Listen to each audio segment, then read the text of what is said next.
जय जय रघुवीर समर्थ. जय सद्गुरू. दशक पहिला स्तवननाम, समास दुसरा गणेश स्तवननाम. या समासामध्ये समर्थांनी गणेशाचं सुंदर स्तवन केलेलं आहे. पण हे केवळ गणपतीच्या रूपाचं वर्णन नाही. समर्थ गणरायाच्या रूपातून आपल्याला आपल्या जीवनासाठी अनेक सुंदर बोध देतात. कोणतंही मंगल कार्य सुरू करताना गणरायाचं स्मरण का करावं, अज्ञान आणि भ्रम कसे दूर होतात, आपल्या बोलण्यात आणि आचरणात सद्गुरूंची कृपा कशी असावी, अडचणी आल्या तर त्यांच्याकडे पाहण्याची आपली दृष्टी कशी असावी, हे सगळं या ओव्यांमधून समर्थ आपल्याला सांगतात. समर्थांनी दासबोधाचा हा विचार घरोघरी पोचावा अशी इच्छा ठेवली, पण अजूनही हा अमूल्य विचार प्रत्येक घरापर्यंत पोचलेला नाही. आपल्या सद्गुरूंनी आपल्याला समर्थांचा दासबोध दाखवला आणि त्यांच्या कृपेने विचार अधिकाधिक घरांपर्यंत पोचण्याचं कार्य पुढे चालू आहे. मी सद्गुरूंची एक साधी दास आहे. सद्गुरूंच्या कृपेने जे थोडंफार श्रवण घडतं तेच माझ्या परीने आपल्यापर्यंत पोहोचवण्याचा एक छोटासा प्रयत्न आहे.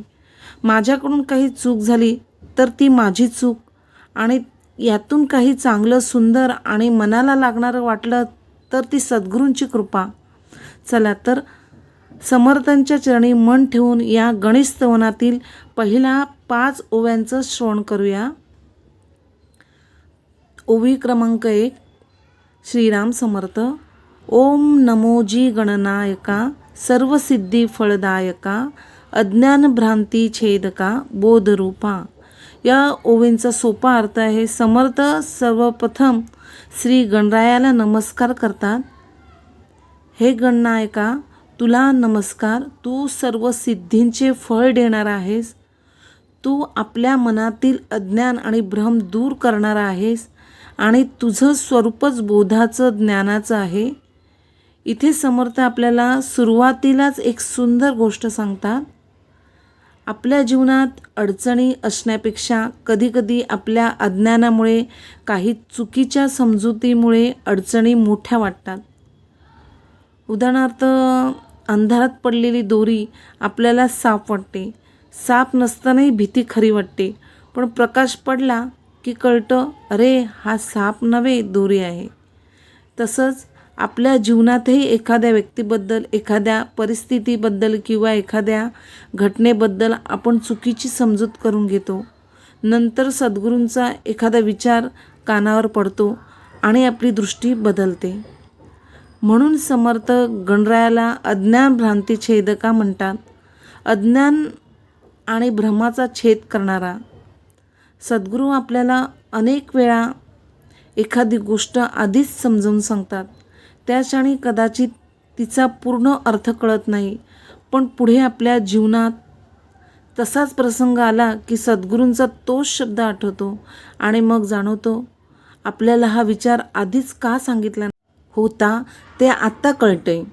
आपण स्वतःला विचारूया, माझ्या जीवनात अशी कोणती गोष्ट आहे जी मला पूर्वी एका प्रकारे वाटत होती, पण सद्गुरूंच्या विचारामुळे तिच्याकडे पाहण्याची माझी दृष्टी बदलली. ओवी क्रमांक 2.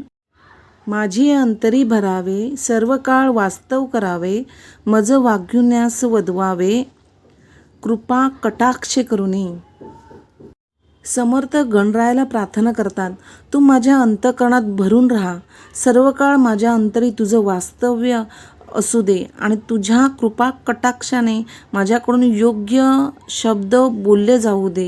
ही समर्थांची किती मोठी नम्रता आहे. समर्थासारखे संतसुद्धा आपल्या मुखातून निघणारे शब्द स्वतःच्या अहंकाराने घेत नाहीत. ते भगवंताला प्रार्थना करतात की तुझ्या कृपेने माझ्या मुखातून योग्य वाणी बाहेर पडू दे. आपल्या रोजच्या जीवनातही 5 सुंदर संबंध आहे. घरात एखादा प्रसंग झाला, समोरच्या व्यक्तीने काहीतरी बोललं, त्या क्षणी राग आला, आपल्याला उत्तर द्यावंसं वाटलं, पण जर मनात सद्गुरूंचा विचार जागा असेल तर कदाचित आपण एक क्षण थांबू शकतो. तो क्षण खूप मोठा असतो, कारण त्या क्षणी रागातून निघणारा कठोर शब्द थांबतो आणि त्याऐवजी शांत शब्द बाहेर पडतो. कधीकधी एका चुकीच्या शब्दामुळे नातं दुखतं आणि एका प्रेमाच्या शब्दामुळे तेच नातं पुन्हा जुळतं. म्हणून समर्थांनी ही प्रार्थना फक्त त्यांच्यासाठी नाही, आपल्या प्रत्येकाच्या वाणीला लागू पडणारी आहे. आपण स्वतःला विचारूया, आपल्या मुखातून निघणारे शब्द सद्गुरूंच्या स्मरणातून निघतात का, की क्षणिक राग आणि अहंकारातून? ओवी क्रमांक 3. तुझी या कृपेचे निबळे, विटळटी भ्रांतीचे पडळे, आणि विश्वभक्षक काळे दास्यत्व कीजे. समर्थ म्हणतात, तुझ्या कृपेच्या बळाने माझ्या मनावर पडलेली भ्रमाचे आवरण दूर होऊ देत आणि या संपूर्ण जगाला गिळून टाकणाऱ्या काळालाही तुझ्या चरणी दास बनवण्याची शक्ती तुझ्यात दे. इथे समर्थ आपल्याला सांगतात की सद्गुरूंची आणि भगवंताची कृपा झाली की मनातील भ्रमाचे आवरण हळूहळू दूर होतात. आपण अनेकदा एखाद्या गोष्टीचा विचार करत राहतो, असं झालं तर काय, पुढे काय होईल, माझ्याबरोबरच का, हे संकट कधी संपणार, असे विचार मनात फिरत राहतात. पण सद्गुरूंचा एक शब्द कधीकधी या सगळ्या विचारांवर प्रकाश टाकतो. जसं धुक पसरलं की समोरचा रस्ता दिसत नाही. रस्ता तिथेच असतो पण धुक्यामुळे दिसत नसतो. सूर्य वर आला की धुकं दूर होतं आणि रस्ता पुन्हा स्पष्ट दिसतो. तसंच सद्गुरूंचा बोध म्हणजे मनावरचं धुकं दूर करणारा प्रकाश. आपण स्वतःला विचारूया, आपल्या मनात सध्या कोणता भ्रम, भीती किंवा गैरसमज आहे, ज्याकडे सद्गुरूंच्या विचारांचा प्रकाशात पाहण्याची गरज आहे. ओवी क्रमांक 4. येता कृपेची निजउडी, विघ्ने कापती बापुडी, होऊन जाती देशधडी नाममात्रे. समर्थ म्हणतात, भगवंताची कृपा झाली की विघ्न घाबरून दूर होतात आणि केवळ त्यांच्या नामस्मरणानेही अडथळ्याची तीव्रता कमी होते. याचा अर्थ असा नाही की भगवंताचं नाव घेतलं की आपल्या जीवनात अडचणी कधीच येणार नाहीत. अडचणी येणारच, पण सद्गुरूंचं आधार असेल तर त्या अडचणीकडे पाहण्याची आपली शक्ती बदलते. लहान मुलाला रस्त्यावरून जायला भीती वाटत असते, पण आईचा हात हातात आला की तेच मूल धैर्याने चालू लागतं. रस्ता बदललेला नसतो, अडचणही तिथेच असते, पण आधार मिळालेला असतो. आपल्या जीवनातही सद्गुरूंचं स्मरण असं धैर्य देतं. कधी घरात संकट येतं, कधी आर्थिक अडचण, कधी नात्याकडे गैरसमज, कधी मनाची घालमेल. अशा वेळी सद्गुरूंचा एक विचार मनात आला की परिस्थिती लगेच बदलली नाही तरी मनाला परिस्थितीला सामोरं जाण्याची शक्ती मिळते.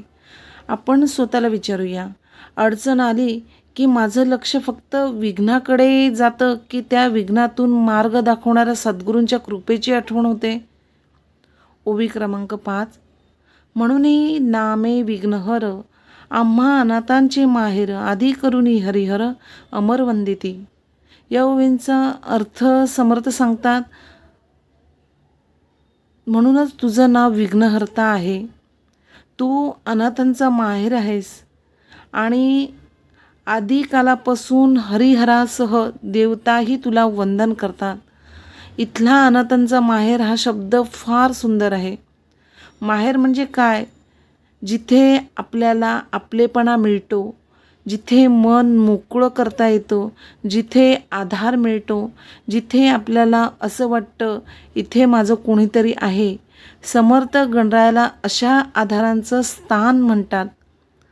आपल्या आयुष्यातही असे क्षण येतात जेव्हा आजूबाजूला माणसं असूनही मनाला एकटेपणा जाणवतो.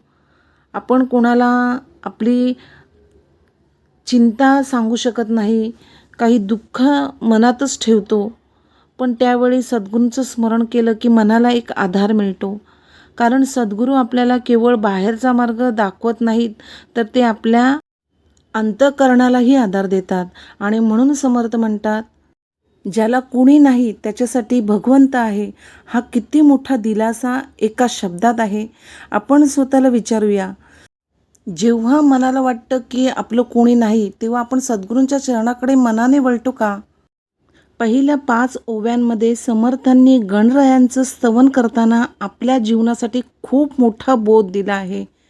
पहिल्या ओवीत अज्ञान आणि भ्रम दूर करणारा बोध, दुसऱ्या ओवीत आपल्या अंतःकरणात भगवंताचं वास्तव्य आणि वाणीवर कृपा, तिसऱ्या ओवीत सद्गुरूंच्या कृपेने भ्रमाचे आवरण दूर होणं, चौथ्या ओवीत कृपा आणि नामस्मरणाने विघ्नांना सामोरं जाण्याची बळ आणि 5व्या ओवीत भगवंत हा निराधारालाही आधार देणारा अनाथांचा माहेर आहे, हा सुंदर भाव. आणि म्हणून या 5 ओव्या फक्त गणेशाचं वर्णन नाही, समर्थ आपल्याला आपल्या मनाकडे पाहायला शिकवत आहेत. सद्गुरू जेव्हा आपल्याला एखादा विचार सांगतात तेव्हा तो क्षणी फक्त ऐकून पुढे जाण्यासाठी नसतो. कधी काही दिवसांनी, कधी काही महिन्यांनी आपल्या जीवनात एखादा प्रसंग घडतो आणि तेव्हा सद्गुरूंनी सांगितलेला तोच विचार आपल्या मनात उजळतो. तेव्हा जाणवतो मालकाने आपल्याला हे आधीच का सांगितलं होतं हे आता समजतं. म्हणूनच समर्थांचा दासबोध आणि सद्गुरूंचं मार्गदर्शन हे आपल्या रोजच्या जीवनापासून वेगळं नाही. आपल्या घरात, आपल्या नात्यामध्ये, आपल्या व्यवहारात, आपलं सुखदुःखात कुठे ना कुठे या ओव्यांचा अर्थ आपल्याला अनुभवायला मिळतो. आता पुढे समर्थ गणरायांचं रूपाचं आणखीन सुंदर वर्णन करणार आहेत. या ओव्यामध्ये गणेशांच्या प्रत्येक अवयवामागे समर्थांनी कोणता सुंदर बोध ठेवला आहे हे आपण पुढच्या श्रवणात ऐकूया. जय सद्गुरू, जय जय रघुवीर समर्थ. धन्यवाद.